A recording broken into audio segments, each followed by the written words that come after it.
Muito bom dia, boa tarde, boa noite, a depender da hora que você vai estar assistindo esse vídeo.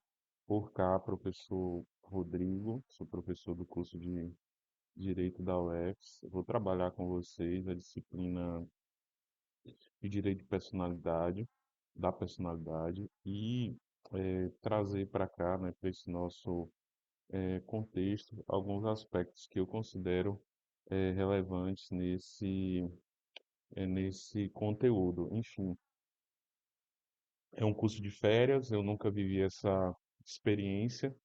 É, Tenho uma ideia de celeridade aí também, mas para mim é uma oportunidade interessante e espero que seja um momento significativo também para vocês. Bom, o motivo pelo qual eu estou gravando essa aula, né, esse momento inicial, está para o fato de que antes mesmo de estabelecer essa obrigatoriedade, né, de ministrar disciplinas de férias para os novos professores, eu já tinha compromisso do concurso CNU, que foi classificado, vou participar da banca de identificação no próximo dia 12, lá na região sul, né, na minha região, e também um módulo de uma pós-graduação que eu já tinha também firmado contrato desde o início do semestre passado para começar esse ano, em meados de janeiro, né, na primeira ou na segunda semana de janeiro, acabou que ficou então para a segunda semana. Mas nos próximos encontros estaremos no formato presencial. Então, gostaria de saudar a todos e todas, desejar um excelente ano, um excelente semestre, um excelente semestre extraordinário também, que seja de descoberta, de aprendizado e de aprimoramento para todos nós.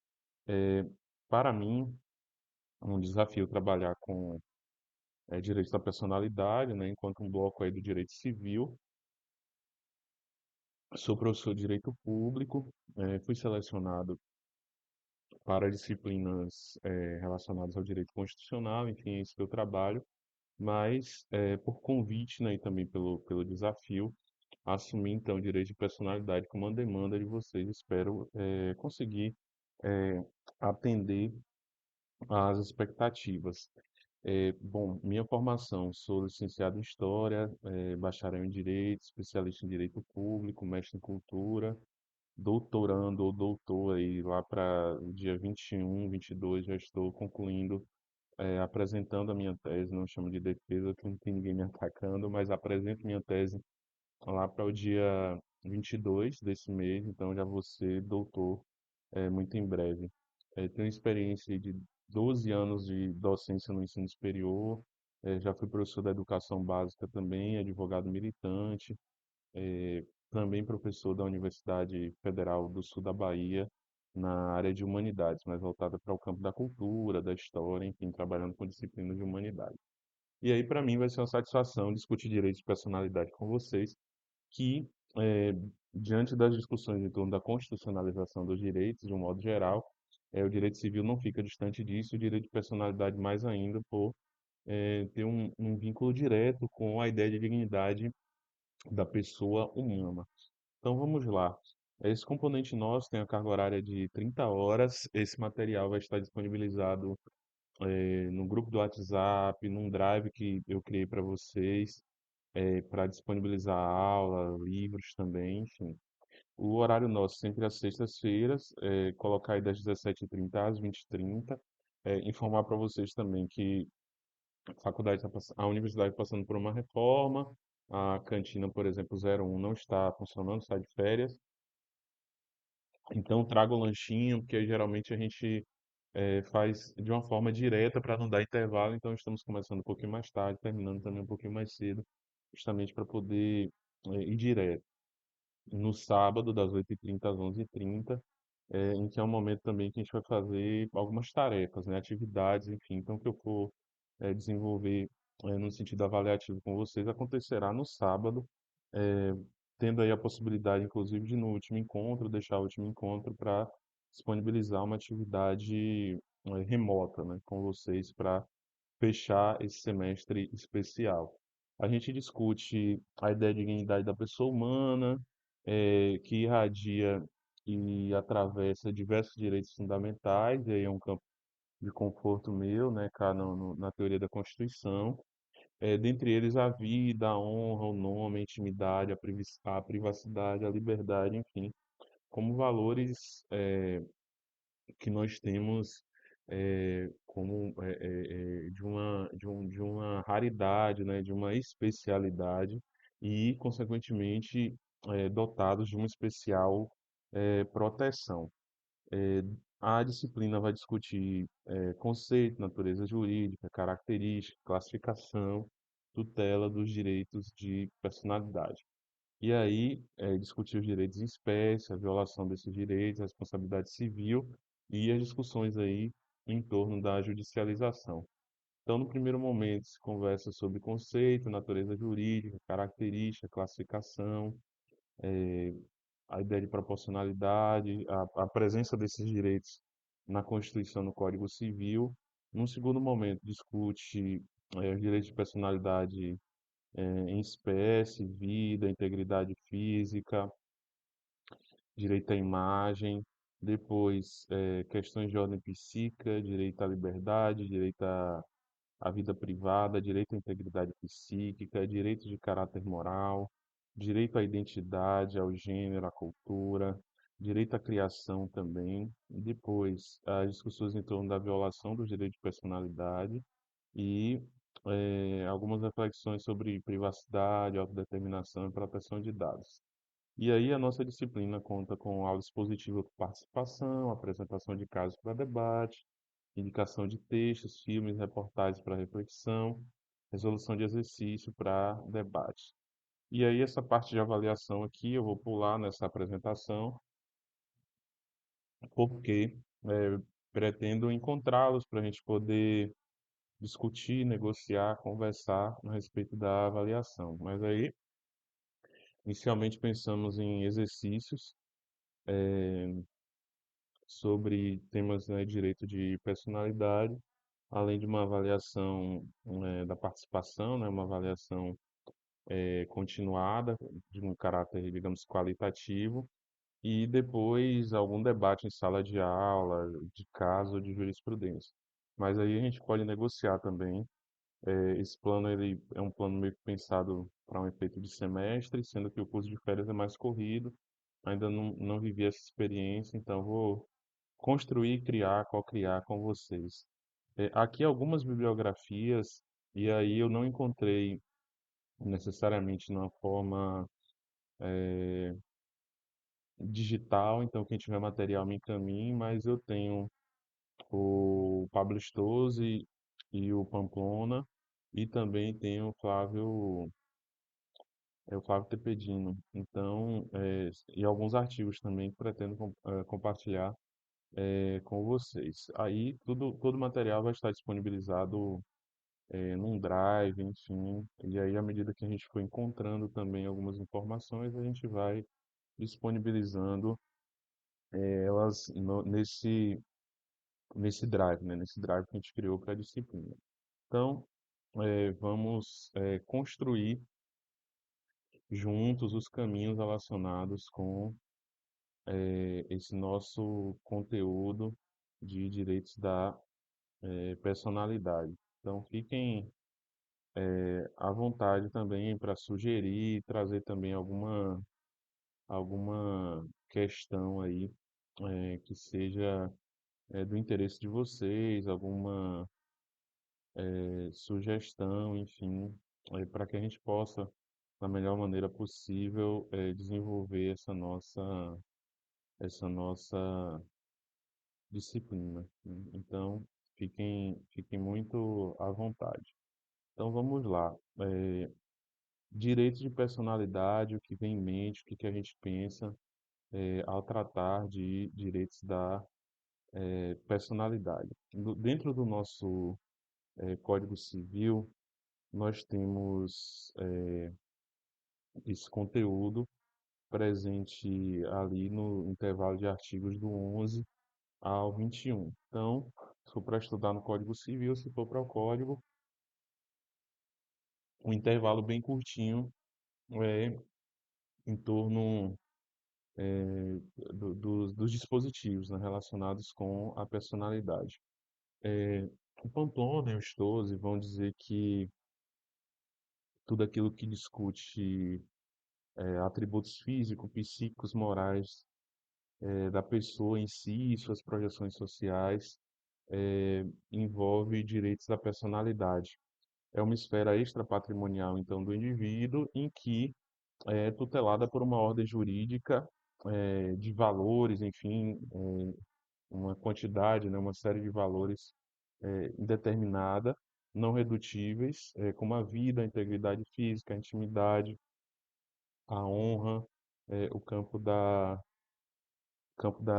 imagem em si, dentre outros. Então, nós temos essa ideia que ela não se finda, né, não se fecha, não se exaure, quanto ao que vem a ser um direito relacionado com a personalidade. Então, basicamente, se pensar, né, nesse sujeito, numa pessoa em si, é dentro dessa dinâmica, dentro desses caracteres, desses componentes de ordem física, psíquica, moral, enfim, a imagem, a intimidade, a honra, a própria vida, desse ser enquanto objeto, enquanto incremento relacionado com a sua personalidade.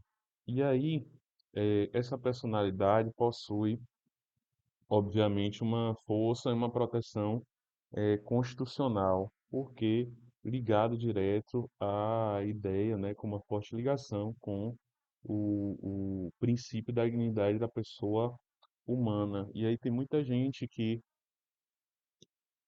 conversa a respeito dessas discussões em torno dos princípios para que não seja algo vazio, né? Para que não seja uma discussão rasa, vazia, de associar tudo a princípio. Mas no caso dos direitos de personalidade, fica nítido quanto que isso está ligado, de fato, à ideia de dignidade do ser, enfim. E aí, por ter uma previsão e uma proteção constitucional, circundados ali, inseridos ali naquele contexto dos direitos e garantias fundamentais, nós não temos como sobrelevar um em detrimento do outro, né, em caso de colisão. E aí é necessário fazer uma técnica de ponderação. Então, como fica, se porventura, o campo da liberdade, por exemplo, se choca com a questão da honra, da imagem do indivíduo. Essas discussões agora, por exemplo, das plataformas e redes sociais, coordenadas lá pelo Mark do Facebook, pelo Elon Musk, enfim, que trazem essa tentativa de fazer prevalecer uma suposta ideia de liberdade, mitigando aí os aspectos relacionados à honra, à imagem, à intimidade do ser humano. Então, numa colisão, num choque, não se elimina um determinado direito, mas determina qual deles vai ter uma prevalência quanto ao outro para aquele caso, numa perspectiva de ponderação. E mais à frente, abriremos de uma maneira mais esmiuçada, vamos colocar assim, essa ideia ou esse campo da ponderação. E aí, o Código Civil de 2022, né, nosso código vigente, já desde os idos de 2006, nas conhecidas jornadas de direito civil, volta e meia faz surgir um debate em torno dos direitos de personalidade. E aí, nessa experiência, a partir do enunciado 274, traz a ideia da constitucionalidade e da ligação dos direitos de personalidade com a dignidade da pessoa humana. Uma tese sustentada pelo ninguém menos que Gustavo Tepedino e que passou, né, digamos assim, foi reconhecida nessa jornada de direito civil. Do ponto de vista da enumeração, a consagração que se tem do ponto de vista doutrinário, jurisprudencial, é de que o rol é é exemplificativo e não taxativo. Implica dizer que tem algumas discussões que, por mais que não esteja explicitamente elencadas nos dispositivos lá do Código Civil, do artigo 11 ao 21, ou mesmo no campo dos direitos e garantias fundamentais, ainda assim guarda um caráter de direito de personalidade. E aí, recentemente, os casos relacionados com o Marco Civil na internet, essa necessidade de salvaguardar uma proteção das pessoas, como por exemplo os grupos, né, a minoria LGBTQIAPN+, que sofre muita discriminação, racismo, homofobia, transfobia nas redes sociais e o quanto que é necessário salvaguardar, então, esse direito que está ligado à orientação sexual, à identidade de gênero, enfim, e a gente não encontra de uma forma explícita na Constituição o que vem a ser orientação sexual, identidade de gênero, todavia, há uma proteção em relação a esses caracteres ou esses elementos relacionados à identidade, a pertença, a um direcionamento do ser humano quanto ao seu corpo e às suas formas de identificação. E aí, num recurso especial, o STJ discutiu, por exemplo, a responsabilidade civil, a reparação, em decorrência da utilização de um apelido de uma pessoa sendo referida como bicha. E aí a jurisprudência diz o seguinte, que direito civil, indenização por dano, publicação em jornal, eh, reprodução de cognome relacionado em boletim de ocorrência, liberdade de imprensa, violação do direito ao segredo da vida privada, abuso de direito, a simples reprodução por empresa jornalística de informações constantes de denúncia feita pelo Ministério Público, um boletim policial de ocorrência consiste em exercício do direito de informar.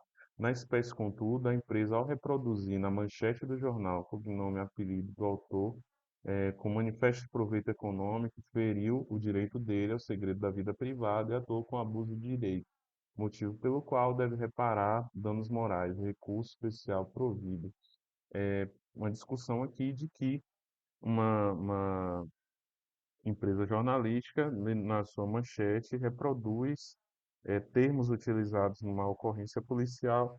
Dentre esses termos, uma referência à pessoa vinculada à ocorrência com o apelido de bicha. E, consequentemente, isso expõe a pessoa, destacando-se aí a ideia da vida privada, né? Esse campo, então, da privacidade, da intimidade, e aí, consequentemente, gerando aí um direito à reparação. Isso para elucidar, então, esse contexto e quem traz, salvo o melhor juízo, né, o TPDino em relação a uma das maneiras de se exemplificar, então, essa questão de que ainda que não esteja explícito, né, em determinado direito, ele pode ser associado a esse campo do direito à personalidade. Bom, e aí a nossa classificação que encontra guarida no Código Civil e também na nossa Constituição Federal no campo dos direitos e garantias fundamentais.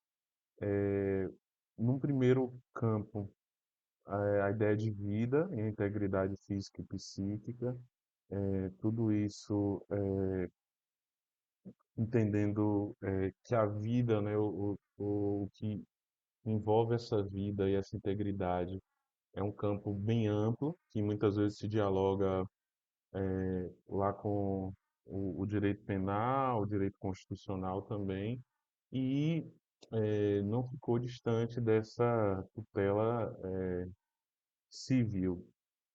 O nome de uma pessoa, tanto natural quanto jurídica, que conta com proteção específica lá no Código Civil, na Lei de Registros Públicos, o campo da imagem, E aí essa ideia de imagem-retrato, de reprodução corpórea, da fisionomia de alguém, da imagem enquanto um atributo também, enfim, né, de qualificação de uma pessoa, dessa repercussão social, né, que alguém tem. Então, a minha imagem enquanto professor, a minha imagem enquanto profissional, a minha imagem enquanto pai, foi feito algo que macula, então, essa minha imagem, né, num sentido de representação daquilo que eu represento.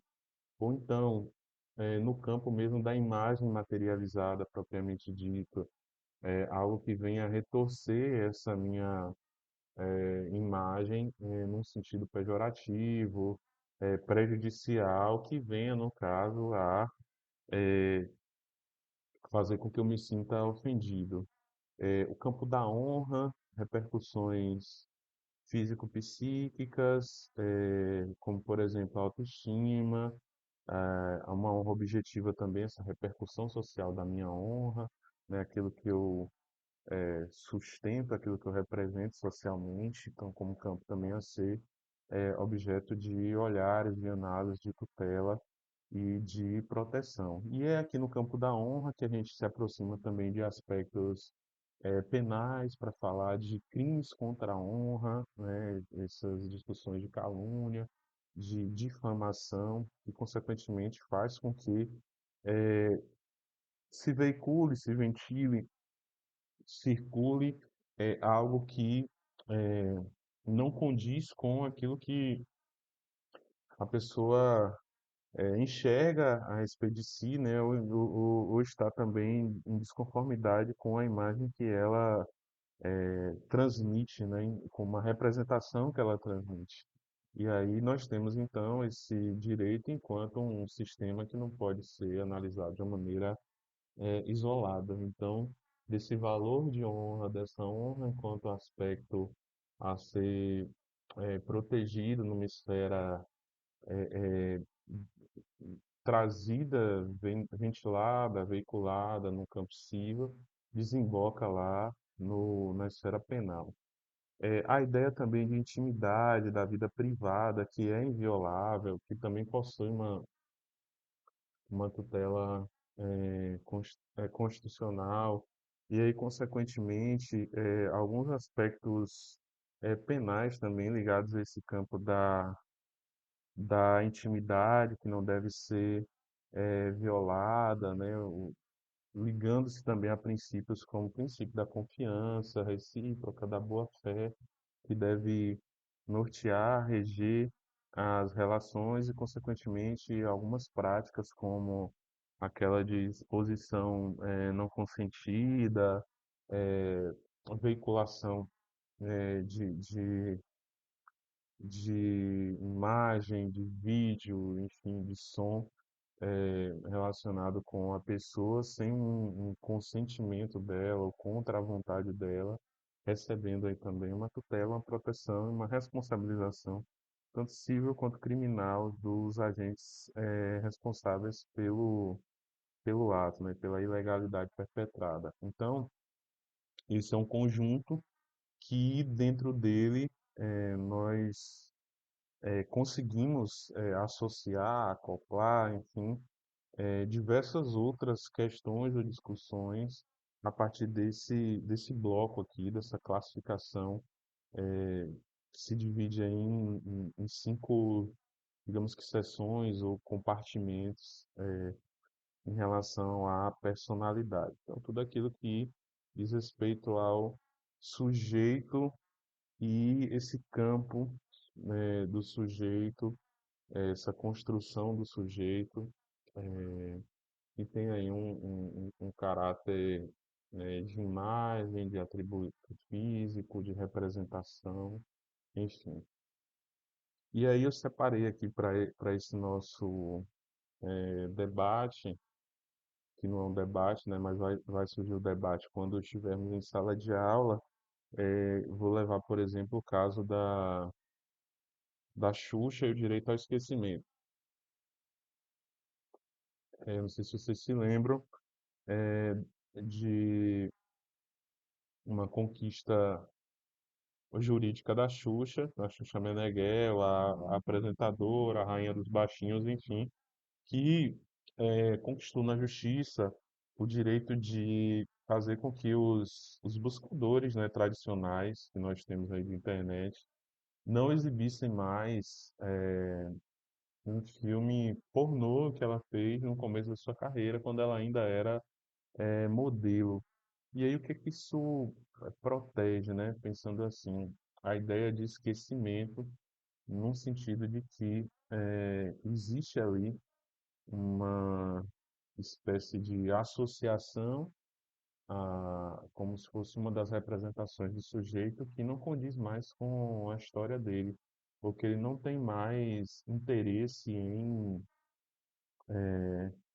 ser assim reconhecido e, consequentemente, está ligado a esse campo da imagem, da honra ou da própria intimidade também, se formos para pensar.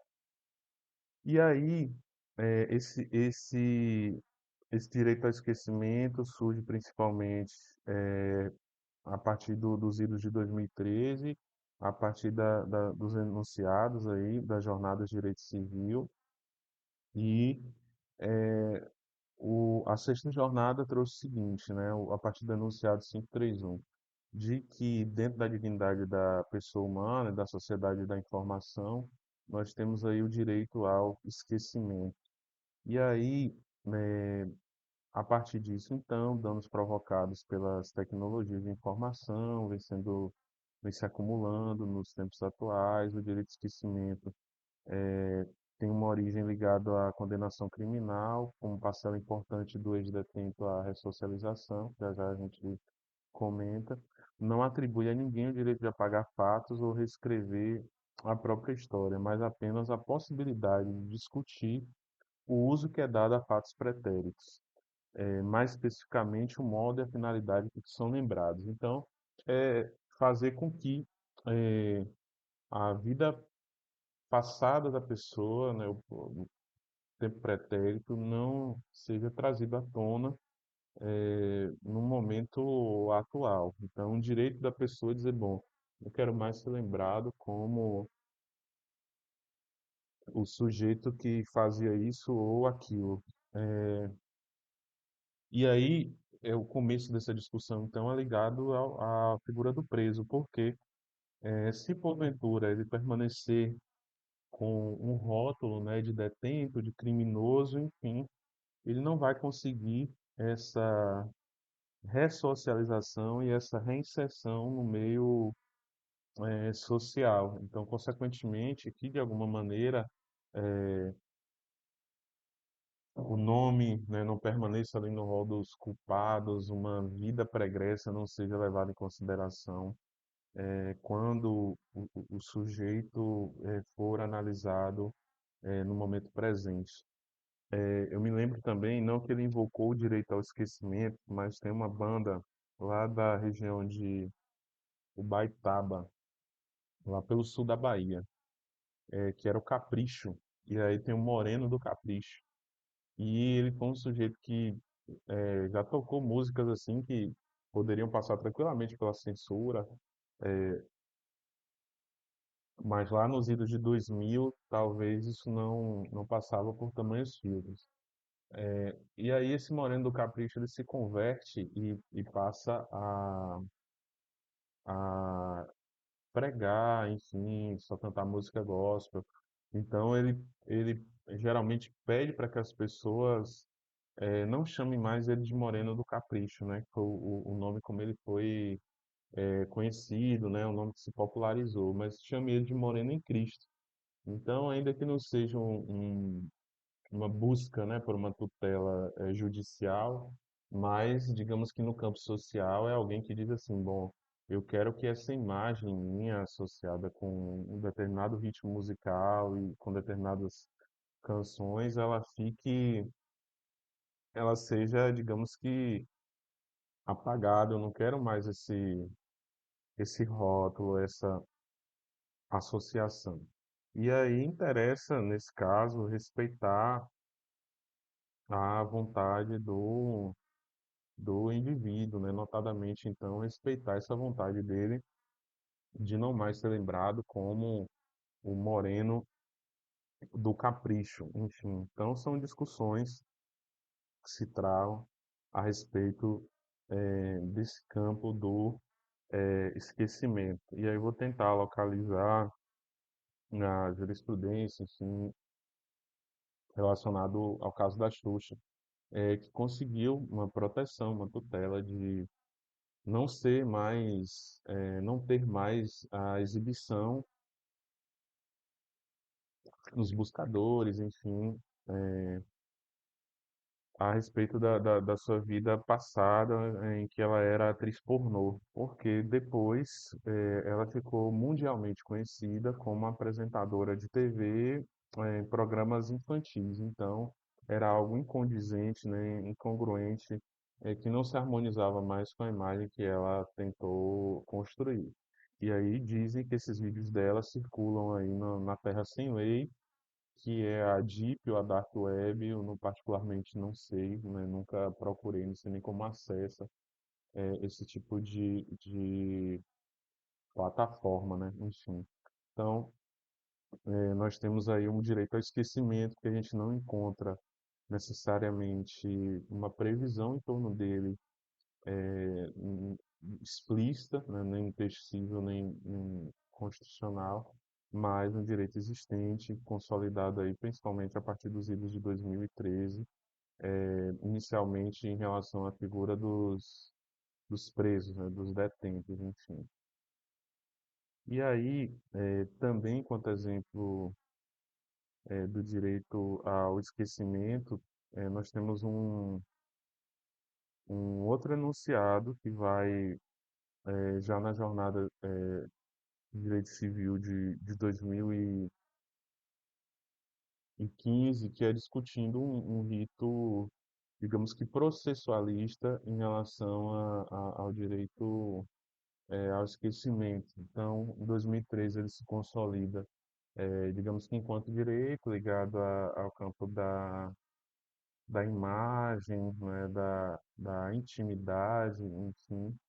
E em 2015 o enunciado 576 da Jornada de Direito Civil vai trazer, então, que o direito ao esquecimento pode ser assegurado por uma tutela inibitória. E aí, o que que é uma tutela inibitória? É uma ação que tem por caractere anular, né, suspender, enfim, proibir, inibir a circulação de um determinado evento, fato, enfim, imagem relacionada com uma determinada pessoa que pode causar para ela um mal, enfim, um dano à sua imagem, à sua honra. E aí, com isso, a tutela inibitória ela tem um efeito mesmo de fazer cessar a ameaça ou a lesão a esse direito à imagem, à intimidade, enfim. E o artigo 12 ainda vai dizer também a respeito da possibilidade ainda de uma reparação de danos por tudo que foi suportado pela vítima. Então, a partir então de 2015, um caminho indicado para proteção desse direito ao esquecimento, ou então para evitar possíveis lesões, uma tutela num caráter inibitório, né? E aí é possível uma tutela inibitória antecipatória para evitar, né, o acontecimento, a lesão, enfim, a imagem, a honra da pessoa. E aí também a peça processual, né, o trabalho com o campo processual relacionado a esses direitos, a gente vai, em algum momento, trabalhar aí a partir de modelo de produção mesmo, em relação a esse tema. É muito importante trazer o assunto para o campo processual. E aqui, como último bloco, para finalizar, preparando aí os meus conteúdos, enfim, para a gente poder trabalhar aqui na nossa disciplina, surge o Mark Zuckerberg, com uma bomba aí nessa nossa semana, no dia 7. O dia 8 já foi um dia, no nosso país, em que a desinformação, principalmente em relação ao judiciário, ao modelo nosso eleitoral, fortemente propagada, e aí com esse desvelar, né, de acontecimentos relacionados ao golpe, à trama golpista, que surgiu aí nesse final de ano e agora no mês de janeiro, mostra o quanto que era orquestrado, né, todo o plano até se materializar na tentativa de golpe no 8 de janeiro de 2023. E uma parte do plano, uma das estratégias era justamente promover desinformação na internet, nas redes sociais, enfim, criticando a corte, demonizando algumas autoridades, principalmente o ministro Alexandre de Moraes, e cuidando também de, né, descredibilizar as urnas eletrônicas. E aí, não que só a desinformação ou essa liberdade de expressão, esses conteúdos veiculados, né, em nome de uma suposta liberdade de expressão, dão conta, né, do resultado tão danoso, tão lastimável quanto o 8 de janeiro de 2023. Eu tenho certeza que cada um aqui se lembra onde estava quando começou tudo aquilo e eu via as cenas e pensava que eu estava realmente vivendo um outro mundo, numa outra realidade, que aquilo não era real, né, de tão absurdo, né, que era, mas era muito real, enfim. E parte disso, né, se dá por conta dessa desinformação, dessa circulação de textos, falsas informações, enfim, a respeito de pessoas, de instituições, de estruturas. E aí vem esse sujeito, e se vocês acompanharem aí no noticiário, vão perceber que nos Estados Unidos ele apoia o Trump, e tem esse caractere aí, né, de movimento de radicalismo, de direita, de ultradireita, que ele patrocinou a campanha do Trump, do Donald Trump, se encontrou com o Trump no final do ano passado, enfim, e aí surge então esse sujeito essa semana dizendo que a checagem de fatos, do modo como é, vai deixar de existir em suas redes. E aí, quais são as redes? Facebook, Instagram, WhatsApp. E aí, obviamente, nós sabemos o quanto que nós dependemos disso hoje em dia, principalmente do WhatsApp enquanto ferramenta de comunicação. E o quanto que nós temos aí um ataque, né, ao ministro que é encarregado de apurar, ficar responsável por esse processo relacionado às fake news, que é o Alexandre de Moraes. Já houve na história recente, né, uma queda de braço lá em relação a retirada do ar de determinados perfis, né? A exclusão de determinados conteúdos na plataforma X. E aí agora, para não ter descanso mesmo, surge então esse sujeito do grupo Meta, que engloba Facebook, Instagram e WhatsApp, declarando que também vai adotar um modelo parecido lá com Elon Musk. E aí os dizeres, né, do Zuckerberg. O que começou como um movimento para ser mais inclusivo tem sido cada vez mais usado para calar opiniões e excluir pessoas com ideias diferentes. Isso foi longe demais, afirmou em menção às atividades políticas que considera excessivamente restritivas. E aí ele faz um ataque, em especial à América Latina, dizendo a respeito dos tribunais, enfim, fica claro que ele está se referindo ao Brasil. E aí, a checagem era realizada em parceria com organizações independentes, vai ser substituída pelas notas à comunidade. E aí, isso, a análise, né, desse discurso, em que pese parece ser, eh, ou pode ressoar como, ah, nossa, é alguém a favor, da liberdade, né, da liberdade de opinião, né, na liberdade de manifestação do pensamento, enfim.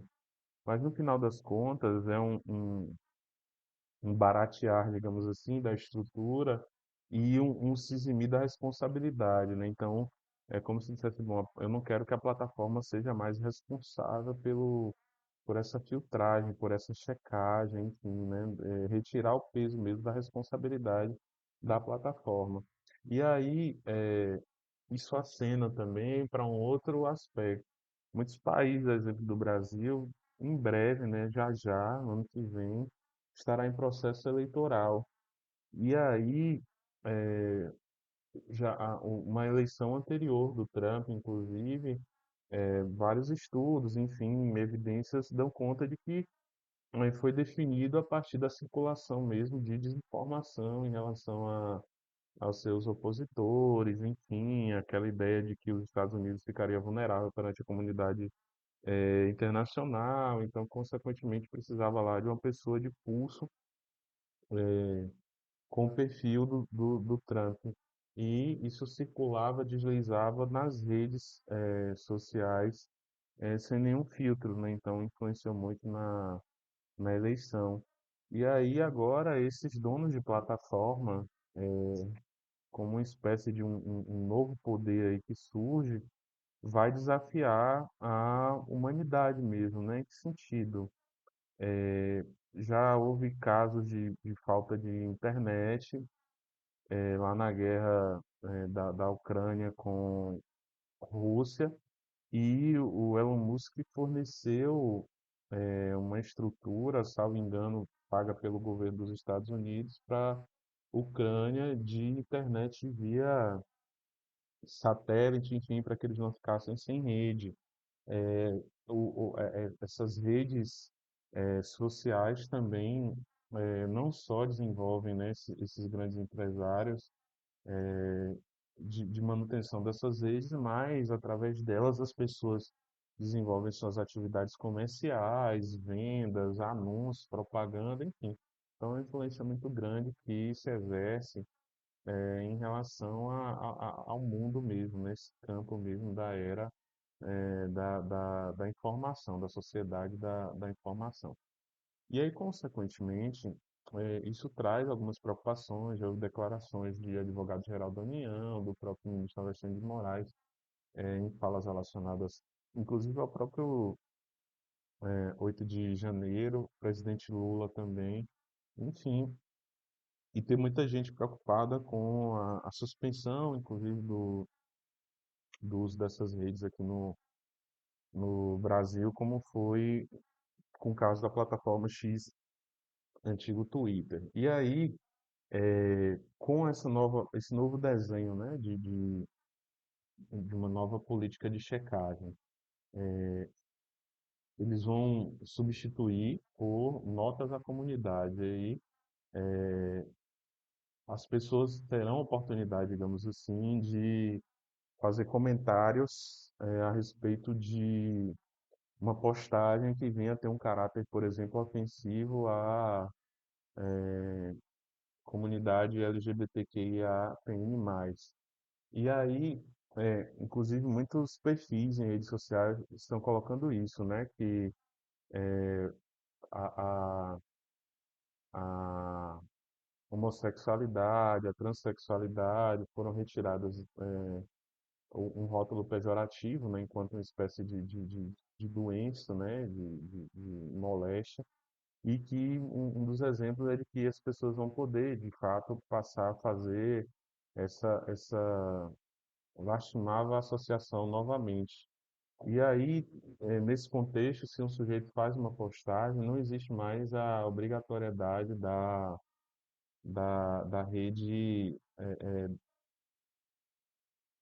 excluir aquela postagem, mas ela vai possibilitar que alguém venha abaixo e insira notas explicativas contradizendo aquilo ali, fazendo um contraponto. Então é como se o dono da rede ficasse lá assistindo, né, um debate, digamos assim, essa polêmica, e deixando que as próprias pessoas se resolvam, né? Então, para mim, uma associação que eu faço é, sei lá, tirar um semáforo de um cruzamento e deixar que os próprios motoristas ali se resolvam no trânsito, né, se direcionem, enfim, sem nenhum controle do poder público, sem nenhum auxílio, né, nesse caso do poder encarregado de organizar aquele campo, aquele tema. E aí, se algo foi controverso, potencialmente enganoso, as pessoas podem lá ficar postando informações. Então, você transfere para os seres humanos, as pessoas físicas, digamos assim, a responsabilidade por refutar uma informação que o outro coloca, mas isso não vai mais ser excluído, né? E aí um exemplo é se o outro ficar dizendo que a Terra é plana, um usuário pode aparecer lá, colar uma nota para explicar que a Terra não é plana, enfim. Isso gera para a pessoa, né, um desgaste muito grande, principalmente para os grupos minoritários, enfim. Então pense nas minorias raciais, étnicas, nos povos tradicionais, no gênero feminino, população LGBTQIA+, QIAPN+, enfim, de ter que ficar monitorando o tempo inteiro postagens, menções, seja lá o que for, depreciativos, para poder refutar aquilo, fazer um contraponto com aquilo. Então, isso é um grande desenho mesmo de uma arena o dono da rede, né, no caso, deixar que haja uma espécie de arena entre as pessoas, enfim, como um território mesmo de conflito. E é, em que pese o direito, né, ou a possibilidade de colocar uma nota explicativa, isso não vai gerar talvez um convencimento nos leigos, nas pessoas comuns, enfim, que acreditaram, por exemplo, na cloroquina, na azitromicina como combate, né, a um vírus, e muita gente tomou esses remédios, eu conheço pessoas que morreram, inclusive, por conta da desinformação. Enfim, vou citar um exemplo, né? Lá na minha região tinha um policial dessa linha de ultradireita que, quando pessoas conhecidas dele adoeciam, ele levava de Itabuna para Porto Seguro, porque tem lá uma doutora, uma tal da doutora Raíssa, uma médica bolsonarista que usava esse tal desse protocolo o protocolo da direita, né, digamos assim, nos casos de Covid. E aí ela atendia de forma particular, ou às vezes nos seus plantões, enfim, e passava esse protocolo, né, da cloroquina com a azitromicina. E numa dessas de levar as pessoas, esse sujeito que era negacionista e tinha algumas comorbidades, ele foi contaminado pelo vírus. E ele se recusava a se internar, então ficou fazendo esse tratamento do protocolo, tomando cloroquina e azitromicina, e ele tinha comorbidades, ele tinha excesso de peso, hipertensão, diabetes, enfim, o vírus atacou as funções renais dele e ele acabou falecendo por conta da desinformação, do negacionismo, dessa coisa da fake news. Então perceba como isso é danoso. E aí, trazendo para a nossa realidade, aproximando aí o direito digital, o constitucional, o civil, nós temos uma grande discussão no Brasil que é o tema 987, que circula, enfim, que é discutido na Suprema Corte. E aí, quanto a esse tema relacionado às redes sociais, ao que circula na internet, e o quanto que esses conteúdos que circulam na internet pode afetar direitos da personalidade, é que se discute a constitucionalidade do artigo 19 da Lei 12.965 de 2014, que é o Marco Civil da Internet. O que que diz o artigo que é objeto da discussão em torno da inconstitucionalidade? Diz o seguinte, que com o intuito de assegurar a liberdade de expressão e impedir censura, O provedor de aplicações de internet somente poderá ser responsabilizado civilmente por danos decorrentes de conteúdos gerados por terceiros se, após ordem judicial específica, não tomar providências para, no âmbito e nos limites técnicos dos seus serviços e dentro do prazo assinalado, tornar disponível o conteúdo apontado como infringente, ressalvadas as disposições legais em contrário. Então, o que é que diz esse artigo? Que o provedor, a rede social, enfim, ele vai ser responsabilizado se porventura alguém judicializar a veiculação de um determinado conteúdo e após essa judicialização, tendo uma tutela, uma decisão favorável, enfim, o o provedor, a rede, né, intimada dentro do prazo, não excluir o conteúdo. Então, é ela, a rede, que será responsabilizada.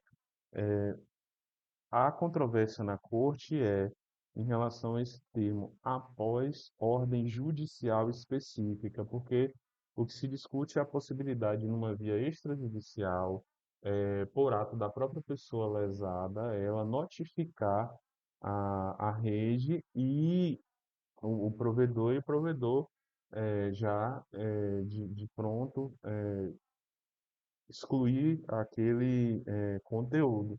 E aí tem uma divergência lá entre os ministros, alguns entendem que deve ser de uma forma moderada após essa ordem judicial em relação a determinados direitos, enfim, relacionados à personalidade.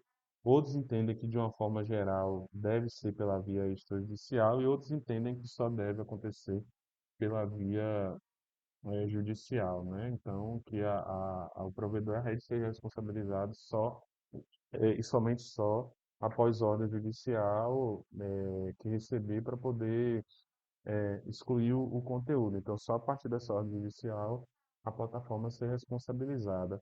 E aí, isso é o puro suco mesmo, né? Vamos dizer assim, na linguagem contemporânea, o puro suco da discussão aqui nossa do direito de personalidade, né? Ligado à imagem, à honra, a essa privacidade, muitas vezes, violada a partir dessas postagens nas redes.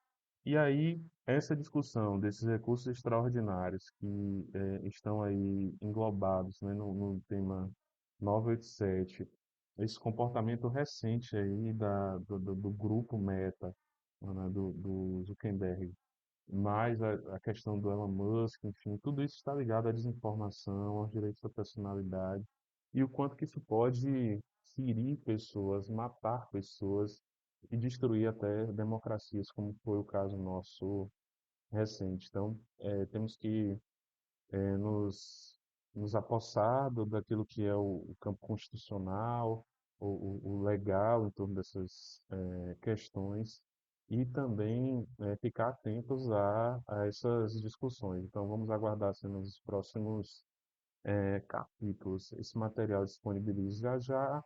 Essa aula de hoje foi baseada aí nesse navegar, né, nos conteúdos recentes, na jurisprudência da Suprema Corte do STJ e também na doutrina de Flávio Tartucci e Rodolfo Pamplona, junto com o Pablo Stozzi.